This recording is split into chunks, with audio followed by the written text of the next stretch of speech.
à très petits effectifs, mais enfin, comme on vient de le dire, c'était des races à effectifs plus importants, parfois très importants, comme la Ferrandelle, mais elles font l'objet, effectivement, il y a un programme de sauvegarde au niveau national qui est fait, et ce programme de sauvegarde est géré financé par le ministère sur un pourcentage toute l'amélioration génétique et disons que aussi au niveau du département, c'est en 75 pour la Ferrandaise que c'est à l'initiative d'un conseiller général qui s'appelait M. Garnier, qui était aussi président du Parc des Volcans et qui a été un des promoteurs, enfin, dans la région de la relance de la Ferrandaise, mais enfin,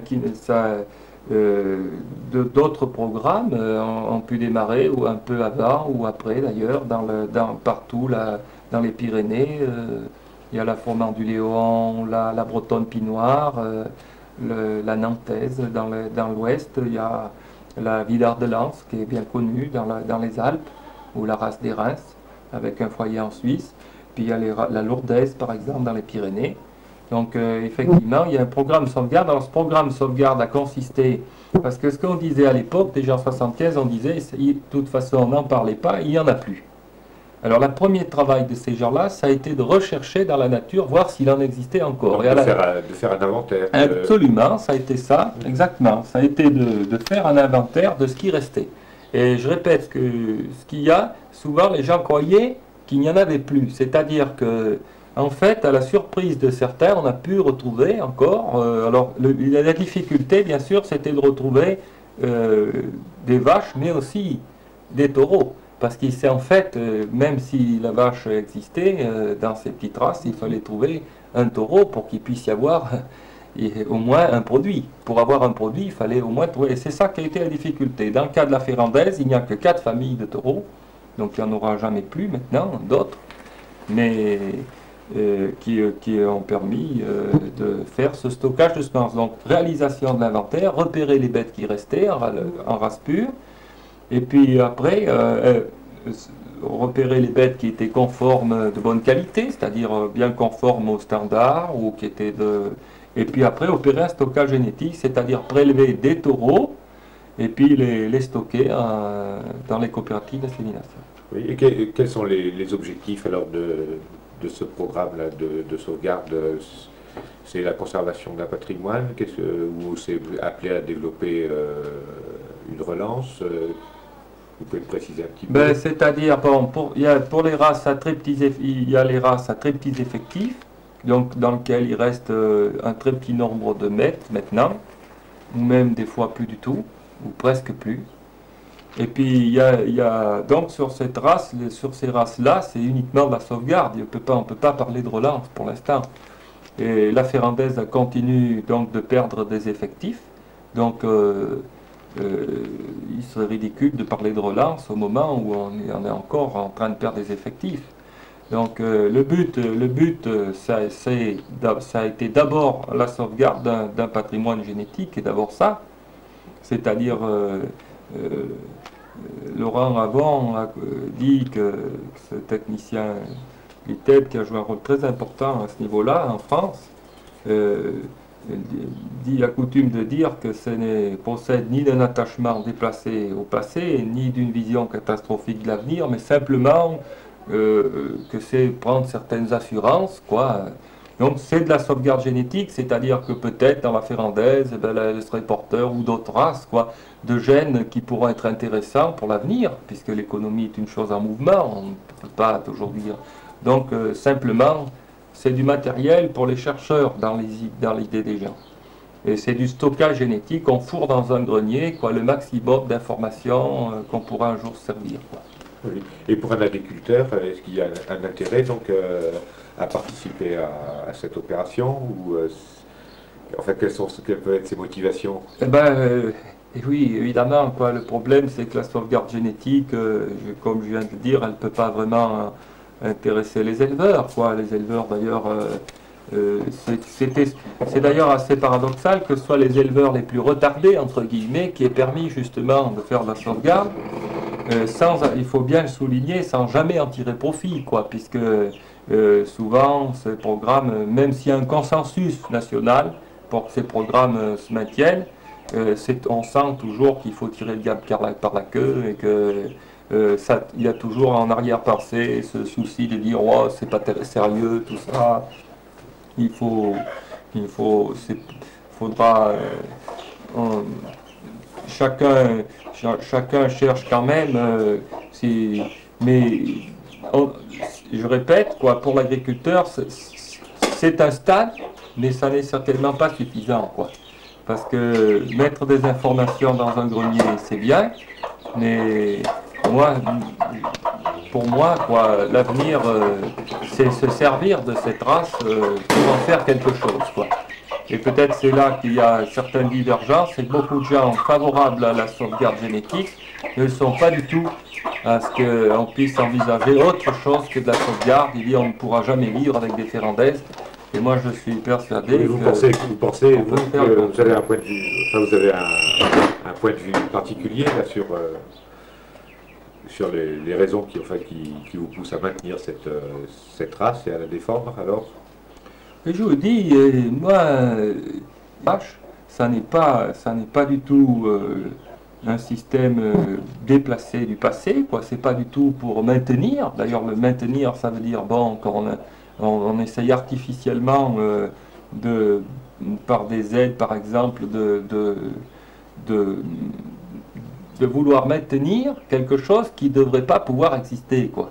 Bon, c'est pas du tout mon idée. Moi, je suis persuadé, enfin, j'ai l'intime conviction que dans l'avenir, c'est-à-dire d'ici 15 ans, d'ici même peut-être avant, eh bien, des races comme ça, adaptées à leur climat, seront capables de pouvoir produire dans des conditions de productivité qui seront meilleures que des races importées, qui, elles, je le répète, sont placées dans des conditions optimum, mais qui ne seront pas économiquement rentables dans notre région, quoi.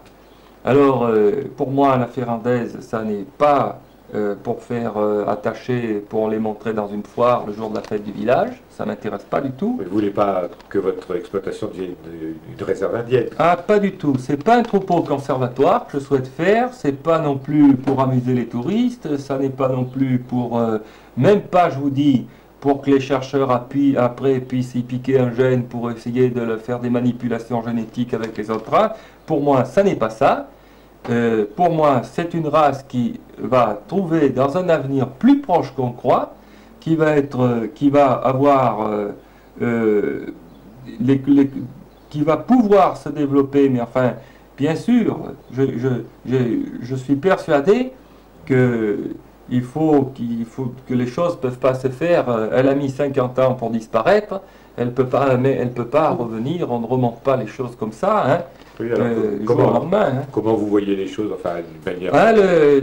comment il faudrait faire, vous voulez dire, pour pouvoir inverser cette tendance, quoi. Oui. Bon, il est certain que le noyau est tellement bas maintenant qu'on ne peut pas, mais enfin, d'abord, il y a les techniques modernes, effectivement, les embryons, les choses comme ça, qui peuvent être, il ne faut pas être opposé à ça, loin de là.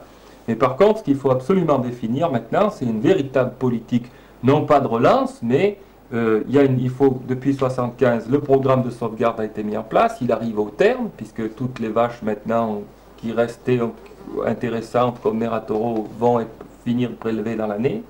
Donc maintenant, il faut qu'il y ait une suite. La suite, c'est d'essayer de prendre des initiatives sur le troupeau de femelles. Alors il faudrait qu'on puisse constituer un petit noyau d'éleveurs motivés, et puis que les pouvoirs publics fassent un petit effort, quoi, très modeste, compte tenu des sommes très faibles que cela représente, vu le petit nombre d'éleveurs que ça pourrait toucher, de façon à pouvoir commencer un travail d'utilisation de ces semences qui ont été stockées par la collectivité. Alors tester les taureaux qui sont sur des vaches, et puis alors par exemple il faudrait qu'on puisse donner une petite aide aux éleveurs qui, au lieu de faire du croisement industriel, de charolais ou autre, quoi, eh bien, puissent avoir les 500 francs ou les 600 francs qu'il y a d'écart. Alors on leur donnerait ce qui fait qu'à ce moment-là, ils pourraient inséminer en race pure. Même s'il restait que 120 vaches aujourd'hui, si sur ces 120 vaches, si on avait 100 vaches ferrandaises qui soient pleines cette année en race pure, on aurait donc en gros 50 femelles qui sortiraient. déjà, dans 3 ans, on les aurait. Donc d'ici 10-15 ans, je suis persuadé qu'on pourrait déjà avoir un noyau extrêmement, extrêmement positif, quoi. Parce que la grande capacité de cette race, c'est sa capacité d'adaptation. Elle peut faire des veaux de boucherie, elle peut faire des broutards, elle peut être alors elle a une grande capacité d'adaptation et je pense que dans l'avenir, les troupeaux ultra spécialisés, justement, ont perdu entièrement cette capacité d'adaptation et ça pourrait être un énorme atout dans un avenir proche, quoi. Alors je dis simplement, je dis aux gens, bon ben, prenons des garanties, quoi. Ça ne coûtera pas bien cher de faire de prendre ces initiatives. Et puis dans le fond, si j'ai tort, eh bien, on le verra bien. Et ça n'aura pas fait gros dégâts à personne, quoi. Oui. Et sinon, objectivement, il y a quand même des obstacles ou des difficultés sérieuses. Et ce qui est en cause, en fait, dans tout ça, enfin, c'est la vie dans la montagne, quoi. C'est de savoir qu'est-ce qu'on veut faire en montagne, quoi. Est-ce qu'on abandonne et puis on dit voilà, c'est fini? Ou alors est-ce qu'on essaye de faire quelque chose? Alors moi je dis simplement, toute initiative qui pourra donner une chance à la montagne, eh bien, on doit les prendre en compte pour de vrai, quoi. Oui, je vais revenir aussi sur une question. Est-ce qu'il y a quand même, quels sont les atouts, enfin les chances de ce programme de sauvegarde par rapport à d'autres je veux dire, parce que par exemple, on ne voit pas de grands troupeaux de Ferrandais. Oui, c'est exact, oui, oui. Enfin, il y a le président d'association, Gauthier, dans la commune de Nebouza, au village de Récolem, là, qui a quand même presque une trentaine de bêtes, qui a Prune à l'accueil aussi, qui conserve toutes ses femelles en ferrandaise, qui est un très bon troupeau aussi. Mais de gros troupeaux, effectivement, on ne remonte pas un troupeau comme ça du jour au lendemain. Moi, si Dieu me permet de vivre assez longtemps, d'ici quelques temps, il se constituera déjà un plus gros troupeau. Bon, je pense qu'on ne remonte pas les choses du jour au lendemain, vous comprenez. Mais puis les programmes de sauvegarde, il a des chances autant qu'un autre en ferrandaise, ni plus ni moins qu'un autre. Le programme en lui-même de sauvegarde arrive en lui-même en bout. Il y a 15 taureaux à l'insémination, il va en rentrer encore 2 cette année. Bon, peut-être il peut en rentrer encore un de plus ou 2, mais enfin, nous arrivons au bout, quoi. De toute façon, c'est une réussite, qu'on le veuille ou non. Bien, je vous remercie. Voilà. Au revoir, monsieur.